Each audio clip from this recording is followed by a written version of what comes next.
Look at us. We're Goyle. And we're also Zero. And I'm Ash, and I got a bit of a debt to pay in this episode, because back there in episode 25 over there, I promised a Digimon story for the people. Please.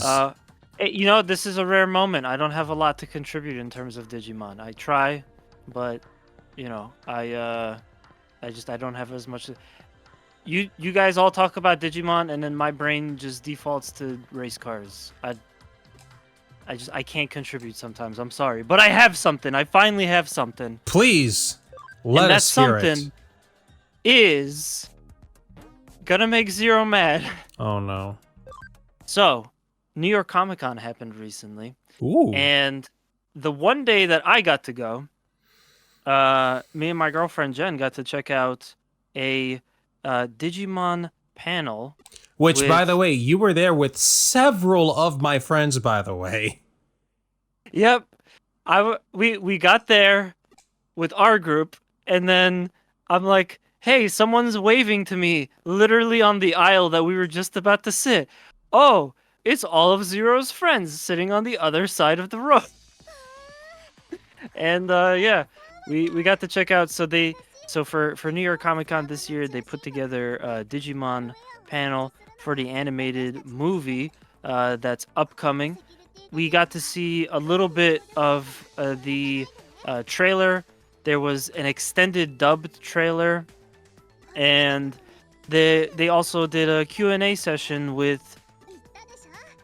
I don't remember. The producer. I don't remember who it was, but yes, it was a producer from, that's working on this movie, that's been with the Digimon IP for quite some time.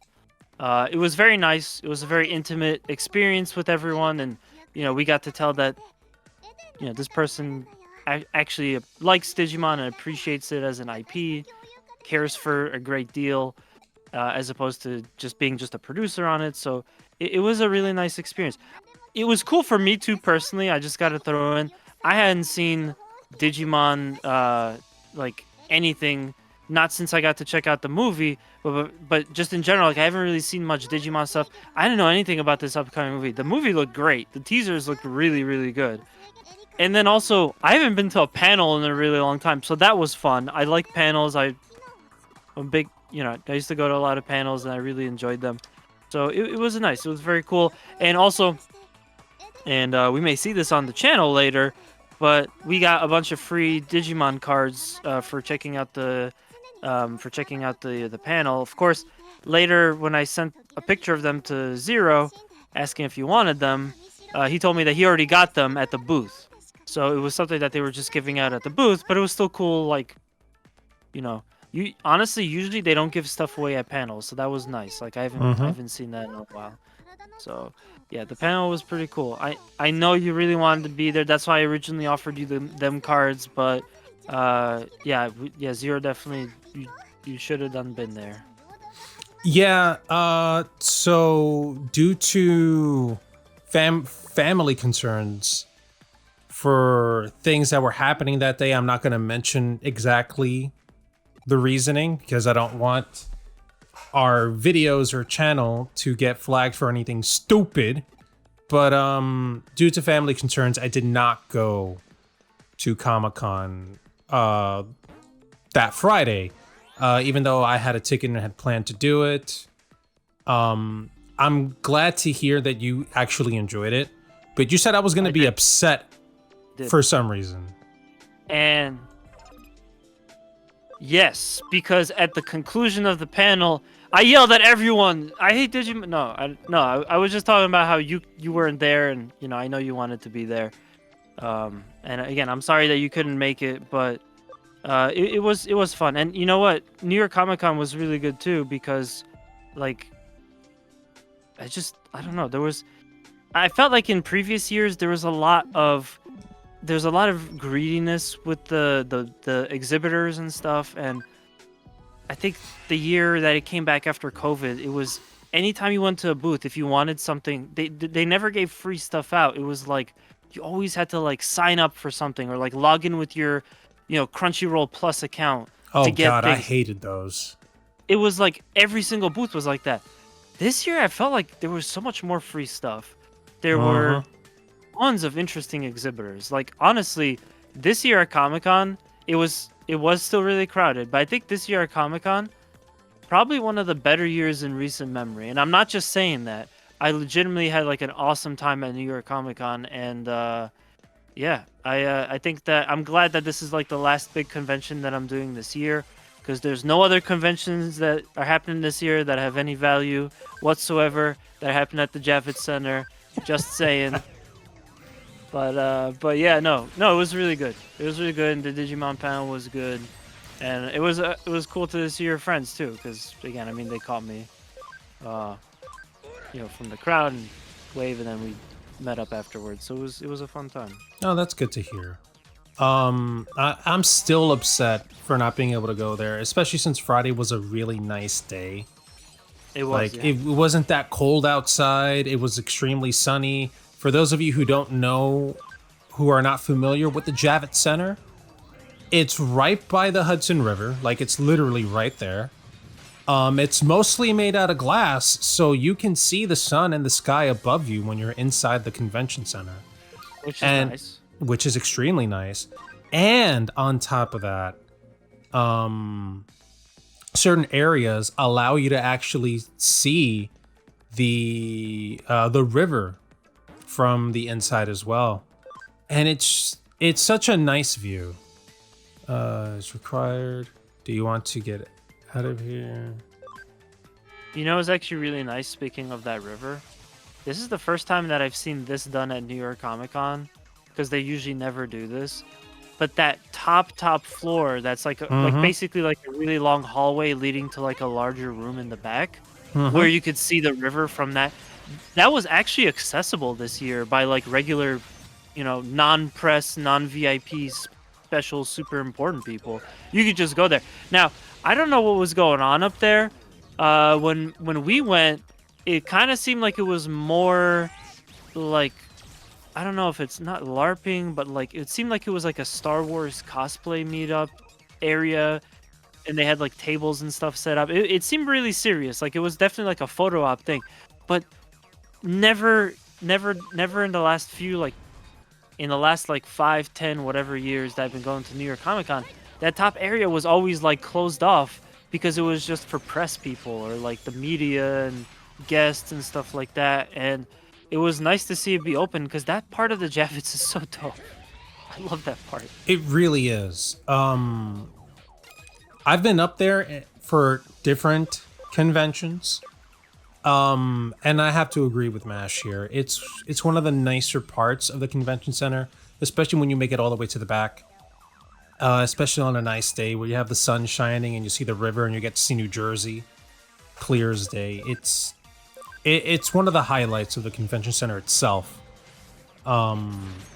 I when I went there for Thursday, Saturday, I didn't go up there because I was running around trying to get all the free stuff. Yeah. But it's good to hear that you actually got to see it. I think they probably left that area open for cosplayers to meet up. That's likely what it was about. Yeah, very likely. I think that, if I gotta be honest, there were still some aspects of New York Comic Con that weren't perfect. We kind of disagreed on this. Now, we didn't go together and like look at it and like examine things and point things out like this was over there. But when we were texting, I kind of pointed out that I didn't really like the gaming area this year. Firstly, there were no cabinets. I remember Yeah. last year they had all the dance boxes, Yep. the rhythm games, other types of things. Of course, I was there with my Daytona USA cosplay. I was trying so desperately to see if they could possibly have a Daytona USA machine, because it would be the like penultimate photo I could take in that suit. But they didn't have any cabs at all.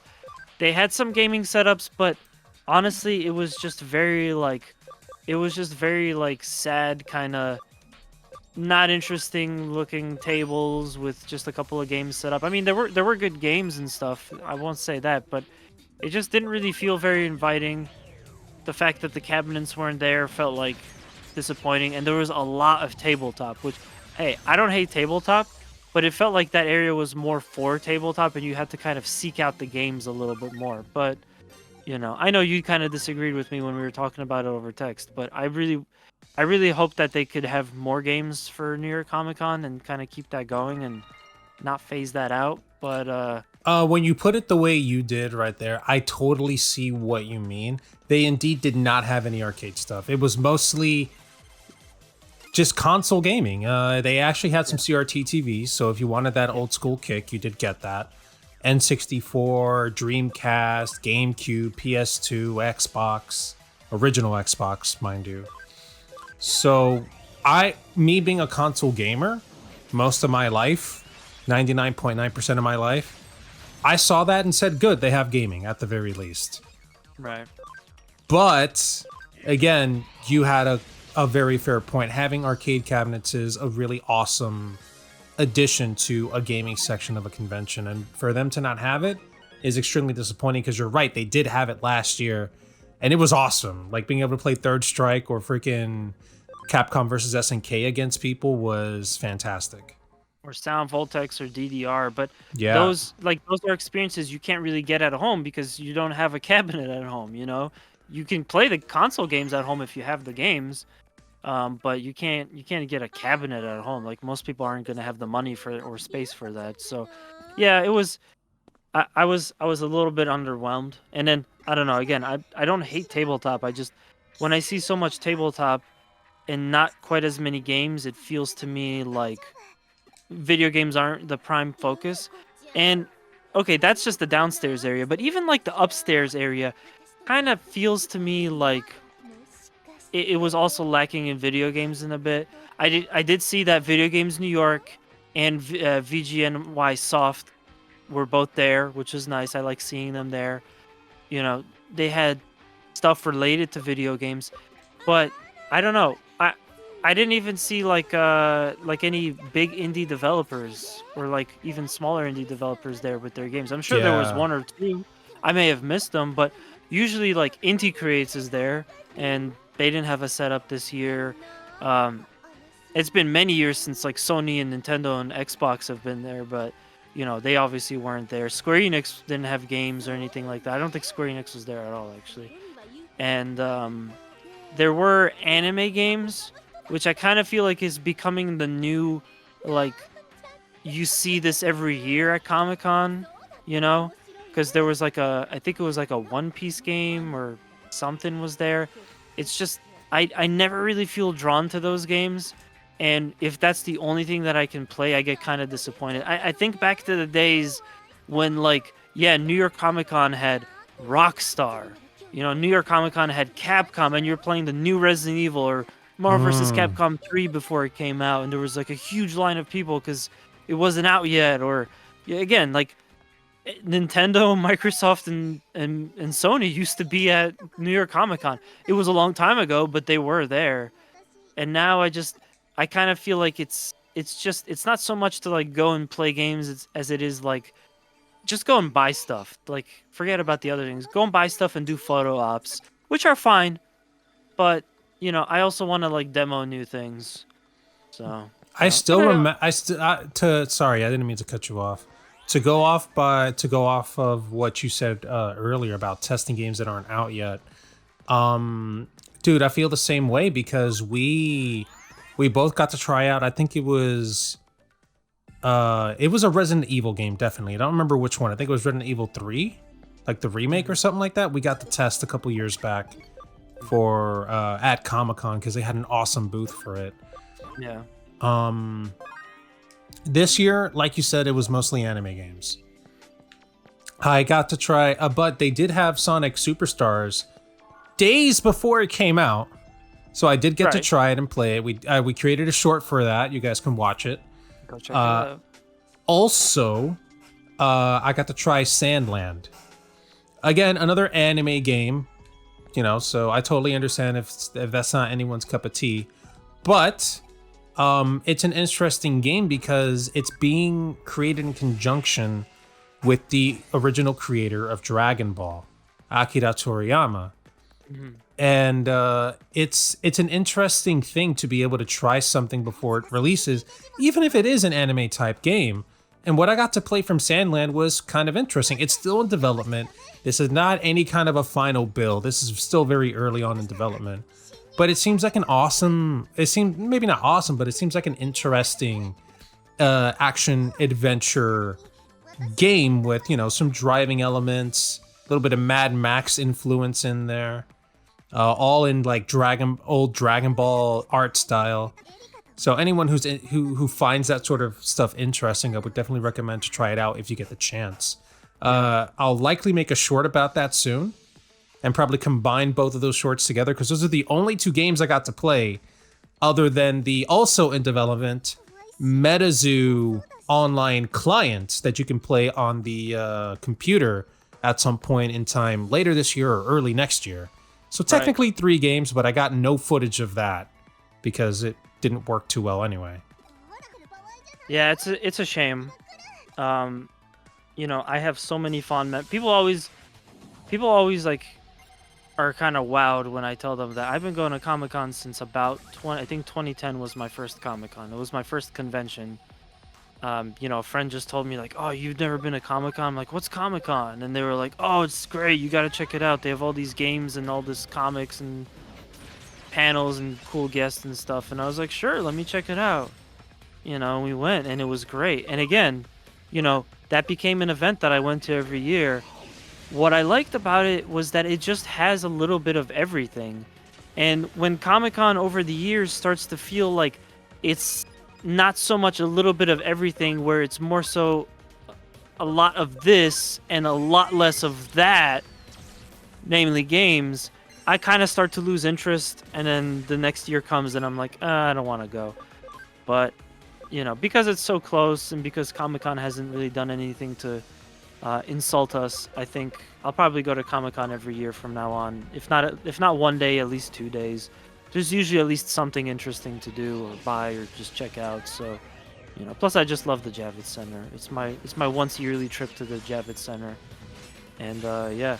But speaking of conventions and games, we are gonna check out 2 gaming conventions at the beginning of next year. And one of them we're already set for. Got our tickets, got our hotel. We know who's going to be there. We're going to have a great time. That's, of course, MagFest. This is going to be 02nd MagFest. This is going to be my, like, probably 8th or 9th. And after that, I am eyeballing that PAX East. I have been having such an itch for that convention the last couple weeks, because I thought about the last time you and I got to go, which is actually the first time that you and I got to go, and it was so good. We got so much great content for the channel. We got to meet so many cool people and play so many amazing games. That was probably, like, at the time, the best thing that ever happened to our channel, was the random decision of, hey, let's go to PAX East, you know? Oh, that was such a last minute thing too. Holy crap. Yeah. Yep. And we pulled it off. We pulled it off and made it work, and it was great. But now it's been 3 years and we haven't been back to PAX East. Granted, one of those years there was no PAX East, but still, 3 years has been since we haven't been to PAX East, and well, I guess technically 4. So, you know, I want to make sure that we go. We're also kind of talking about maybe getting some additional equipment for the event as well. Really get our, like, production levels, like, nice and high up there, and try to get you some high quality content, because I know there's gonna be tons of great games at PAX East. So whenever they release that, like, I'm good to go. I just, you know, they just gotta announce it. I'm sure they should be announcing it somewhere around this time. Maybe by the time this goes up, the tickets are already up. But yeah, like, I can't wait to go back. I know that again, we've been talking about it for a little bit here and there, but we should totally go and just do as much crazy filming as we can. You know, just like when 2020. Honestly, I still think back to PAX East 2020, and as do I. I'm not gonna lie, man. The universe aligned and said, okay, these guys need to catch a break. Let's let them have this amazing fun time. And it wasn't even like we got, like, the most amazing setup there anyway. We had to actually get a what's it called? A room a couple miles away from the convention center in Boston. Yeah. Like Yeah, it was. but there was a shuttle bus. There was a shuttle bus, so we were able to go and come back, no problem. But yeah, I mean, I'm hoping that this time around we can actually get a much better setup. Hopefully, get a much closer hotel. Yeah. And be able to do it like we did with MagFest last year. Dude, I am training myself to sweat less because I gotta be ready when we're gonna be at that convention center in Boston, and we're gonna be running around filming stuff, and I'm gonna be in my racing suit. I gotta make sure that I can survive that.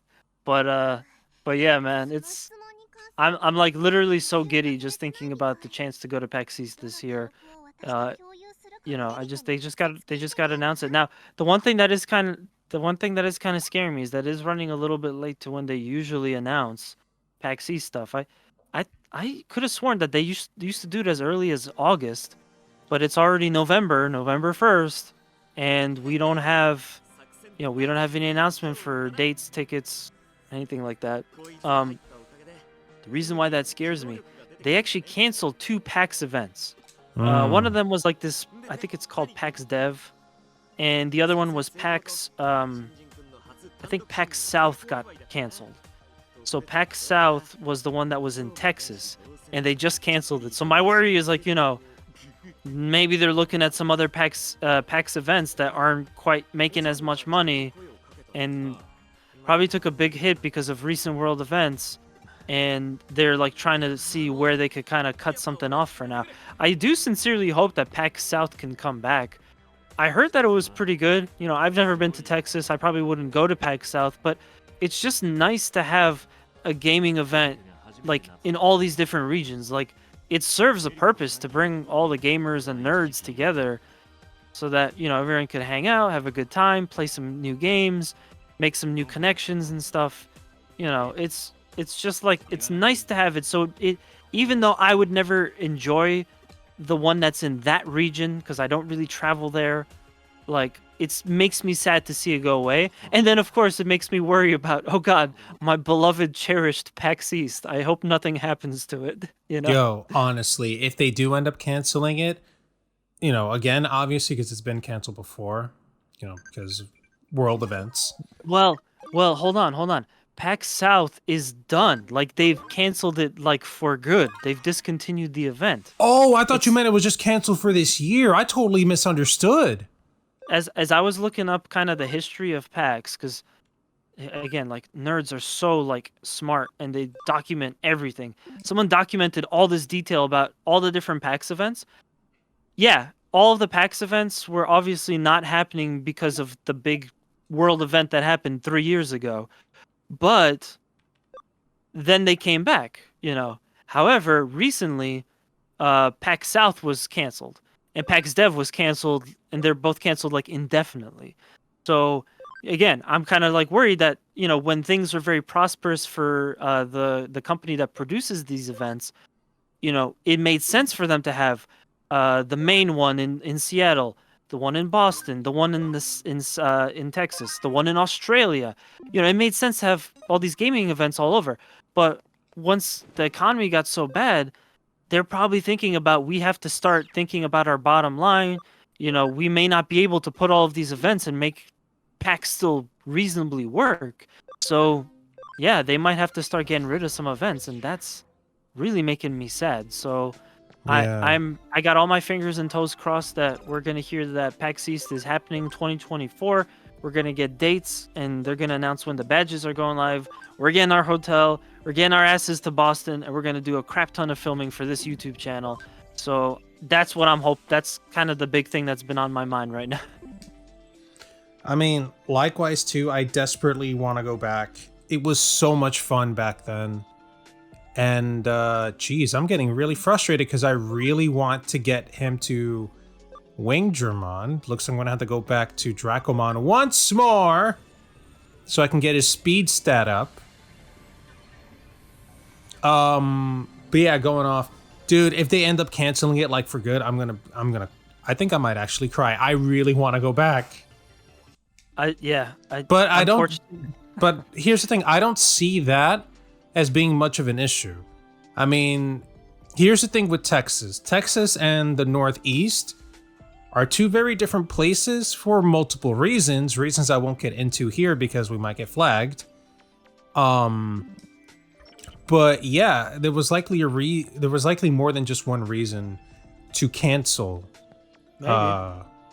I mean, they canceled PAX Dev. Out. I don't know where PAX Dev is, but that was more focused on like kind of developers. It wasn't open to the public, and they basically canned both of those two events at the same time. So I don't know if it's just because of the Texas thing, but my theory is that maybe PAX South was like out of the open to the public consumer level PAX events, it was probably the least profitable, or the one that maybe cost the most and didn't really like come back as worth it in the least profitable. So yeah, maybe it was just the hardest to maintain out of all of them, so it was the first one to go.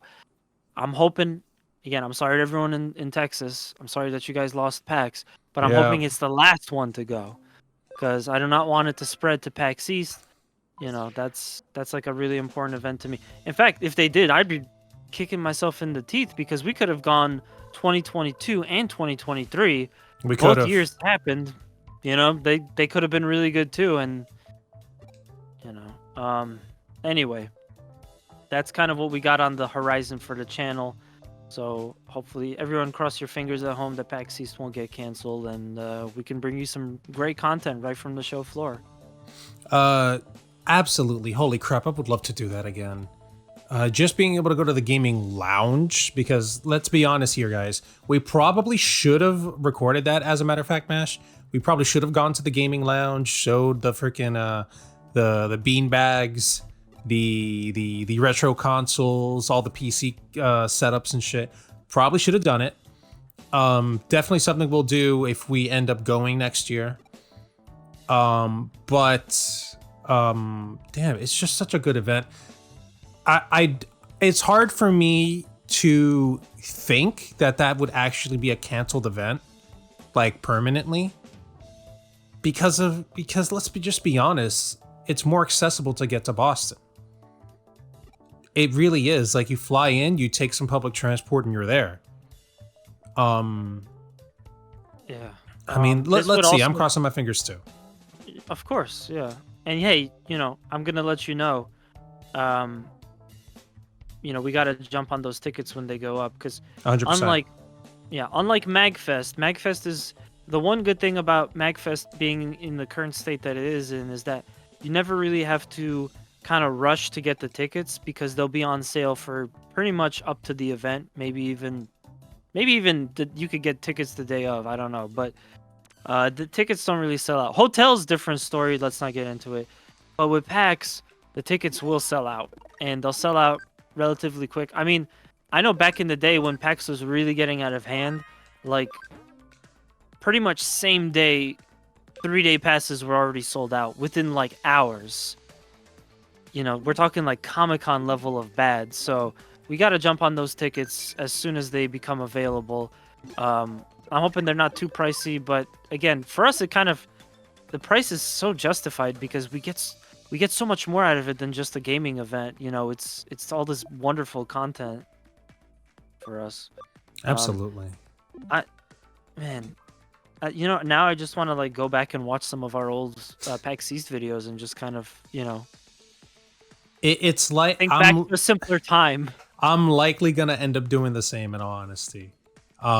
Seriously, we were on our A game, and it doesn't really feel like we tried that hard either. We just had fun. Like, holy shit. Anyways, we're getting close to the end point of this episode, so we want to go ahead and thank everyone once again for joining us. If you guys, yeah, indeed. If you guys enjoyed it, please make sure to slap the like button, mash the subscribe button, and let us know down in the comments below which of these conventions, or if any, do you guys enjoy? Have you guys gone to any conventions? Let us know down in the comments. We want to hear about it.